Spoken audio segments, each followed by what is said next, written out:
In today's video, I'm going to show you how to fix the rule set or no rule set for trade issue in Manor Lords. This is the common problem players run into when trying to manage their trading post, especially when you're attempting to change surplus values and everything appears locked. So let's walk through it step by step. You'll usually notice this issue when you open your trading post, go to the trade menu, and try to adjust the surplus for an item. For example, you might click on a resource and try to change the surplus amount, but instead of letting you edit it, the game shows it as locked. This happens because the trade rule for that item is currently set to no trade. The good news is that this is very easy to fix. What you need to do first is look at the left-hand side of the trading menu, where all of your tradable items are listed. Find the specific resource you're trying to trade, such as food, stone, planks, or any other goods. Once you've selected the item, look at its trade setting.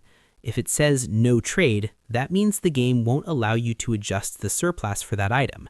Simply click on that setting to change it. You'll see a few different options here. The import option means your settlement will bring that resource in from traders. The export option means you'll sell that resource whenever traders arrive. There's also a trade option, which allows the game to trade the resource until your desired surplus is reached, and then export any excess beyond that point.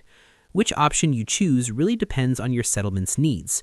For example, if you're low on food, it makes sense to set food to import. On the other hand, if you have a large surplus of stone or planks, exporting those resources can help you earn more regional wealth. Once you change the trade rule from no trade to one of these options, you'll immediately notice that the surplus slider is no longer locked. You can now freely adjust it to the amount you want. And that's really all there is to it. This small setting is easy to overlook, but it plays a huge role in how trading works in Manor Lords.